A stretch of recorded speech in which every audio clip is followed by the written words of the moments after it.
I knew that money could change people, but seeing that moment right before my eyes was emotionally tough. After all, the moment they found out I inherited the assets, even my once kind ex-husband and the former in-laws with whom I had maintained a decent relationship changed. Or maybe it's better to say they showed their true colors. After various events, we divorced and my former in-laws became strangers. But I've heard through the grapevine that their household is in total chaos. I had an aunt, my mother's older sister, who passed away a few years ago. In her youth, she was a go-getter and also invested in stocks. My mother once mentioned that she seemed to have a significant amount of assets. However, I was never really interested in how much my aunt had, so I only listened half-heartedly. Despite her assets, my aunt never spent lavishly. She was the type to be frugal where necessary, but would spend on things that mattered.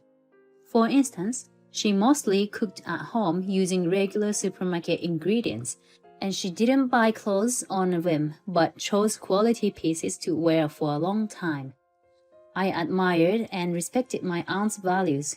During her time, there was a strong sentiment that women who earn more than men weren't attractive, and many relatives looked down on her.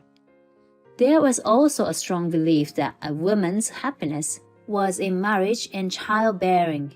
So, being single and childless, my aunt was often treated as an outlier. However, she never let such baseless criticism bring her down and always held her head high. One day, when I visited her, she casually said while sipping tea on the sofa, "Hey, if I pass away, I want you to be my heir." I was taken aback and asked her what she meant. She replied, "Well, I'm not married and don't have kids, right? So, there's no one to inherit my assets after I'm gone. I don't want those who looked down on me and ridiculed me all these years to get my money. Of course, I will prepare all the necessary legal documents, but I want to officially designate you as the heir." At that time, since my aunt was still in her 40s and I was just a high school student, I thought she was joking and didn't take it seriously. Time passed, I got married, had kids, and was caught up in work and parenting.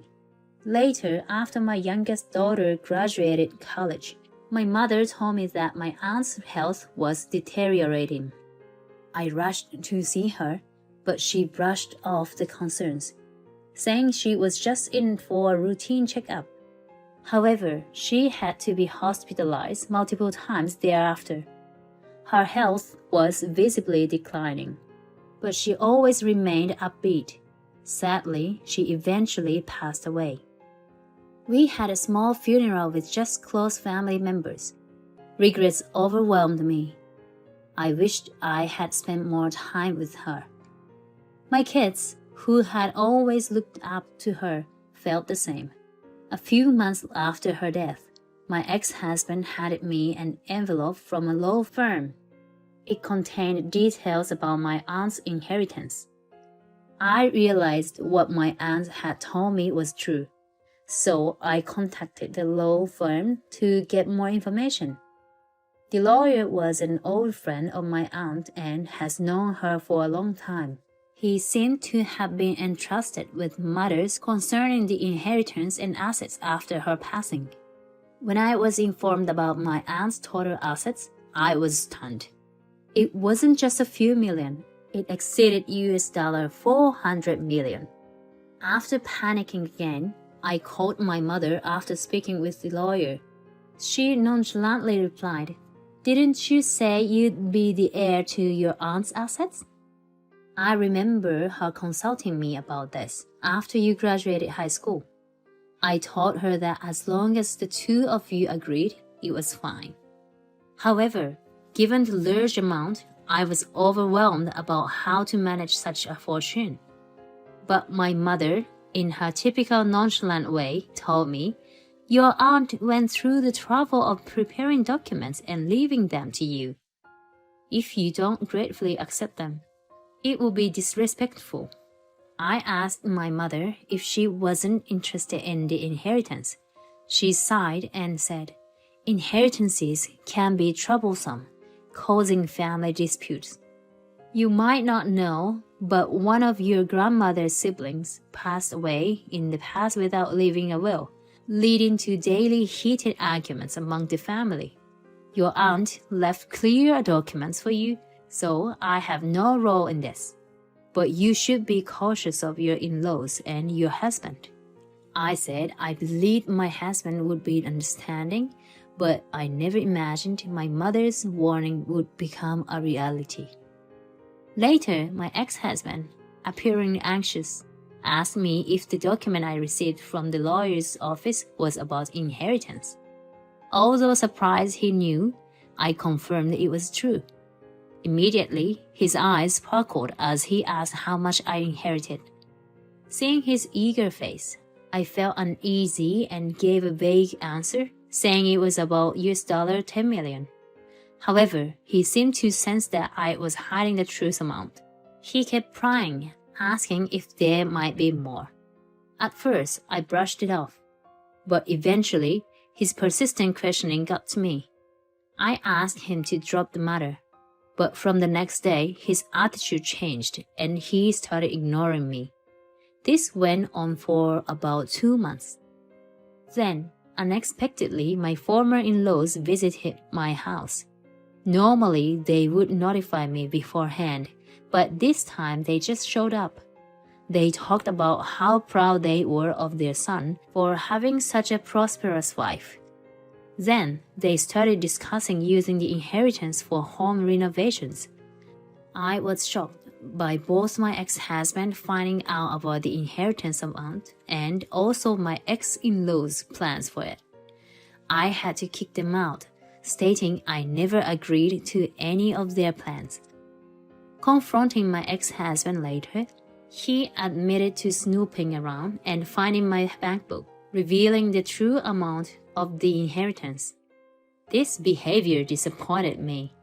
When I brought up his parents' visit, he aggressively claimed that my money was also his and he had a right to it. He continued justifying his and his parents' actions. What made matters worse was when he casually mentioned that he had quit his job, assuming we could live off the inheritance. His logic was, why work when we can live comfortably off this money? He became infuriated when I made it clear that I would not be paying for any renovations. The next day, he returned with his parents, demanding an explanation. You went ahead on your own, didn't you? Why do I have to pay? This money isn't for your parents' house renovation, nor is it for your son who quit his job without consulting. And yet, they had the audacity to complain after all I've done for them, and even called me greedy. It made me realize their true nature. I was so disillusioned and didn't care anymore. I told them I don't want to speak to outsiders anymore and they should leave. My husband was shocked with my actions and said, "What the hell does that mean?" I simply said that's exactly what I meant, and he started panicking. "Are you thinking of divorcing me?" I told him to discuss it with a lawyer in the future and kicked the three of them out. I packed my stuff and stayed at a business hotel. My ex kept messaging me about how he loves me and don't want to divorce. I replied, "You're only after my money," and turned off my phone. The next day, I explained everything to my parents. They sighed and said they kind of expected it. When they asked what I planned to do, I said I'd definitely divorce. My mom advised me to fight hard, as he wouldn't let go easily. She also said I should check if he'd done other shady things. I hired a detective and found out about my ex affairs. That disgusted me and made my decision to divorce even stronger. I consulted with a good lawyer and demanded a divorce, but my ex-husband refused. He even asked for alimony and a share of my property. My lawyer explained that inherited property isn't joint property, but my ex wouldn't accept it. Then my lawyer asked if he'd share his inheritance. He went silent. After a lecture on his unreasonable behavior, he desperately asked for the renovation costs. But of course, I refused. Later, I learned he'd already made a renovation contract in his name, expecting to pay with my money. It amounted to over $10 million. So, he'd be in trouble if we divorced. I had no reason to pay. He even tried to lower the price to half, but my lawyer threatened to sue for extortion, and he finally gave up. My former in-laws didn't. They attacked my parents' house, destroying plants and fleeing when confronted. They were reported and even fought the police when they came to inquire. This spread throughout the neighborhood. I explained a bit to a nosy neighbor, so everyone found out about their greed. My ex finally agreed to the divorce but kept sending messages. I got a restraining order through my lawyer, but it only lasts for 6 months. Considering his temperament, I decided to move with my parents for safety. I later found out he was spotted near my old house, and when questioned by a police officer, they found a knife on him. He said he wanted to talk to his ex-wife. I was horrified when my lawyer told me.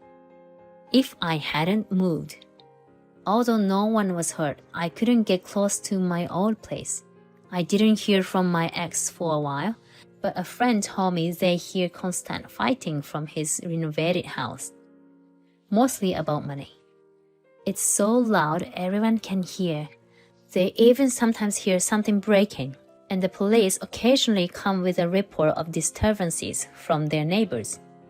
Even now and then, I hear things like, if you hadn't let that wife go, we'd be living comfortably now. Or, it's because you got a divorce.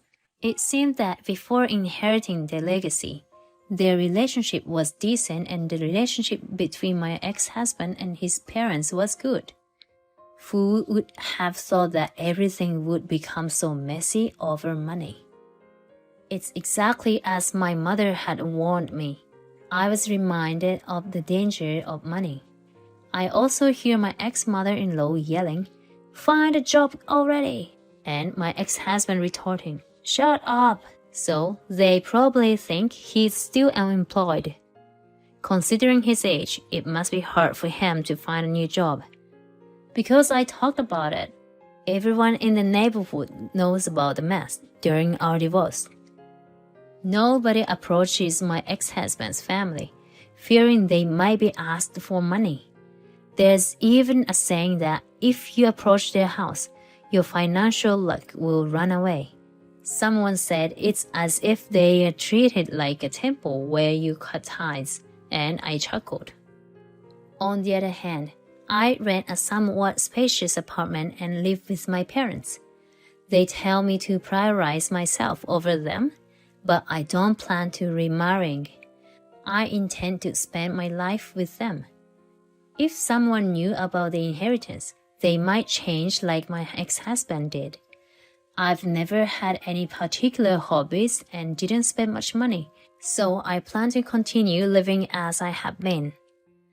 I intend to use this money for future needs, like when my parents or I grow old and need care, or for when my child gets married or has children. Honestly, it's not an amount that would run out with minor expenses. But this money was left to me by my beloved aunt, and I want to use it the way she would have. So I recently started a part-time job and began studying investments and money management. It's challenging, and it made me realize how incredible my aunt was to have managed this for years. We are living quite contentedly. Still, Every now and then, I hear about the dire situation of my ex-husband and his family. But since we divorced and became strangers, it's none of our business. I just hope they solve their problems without involving others.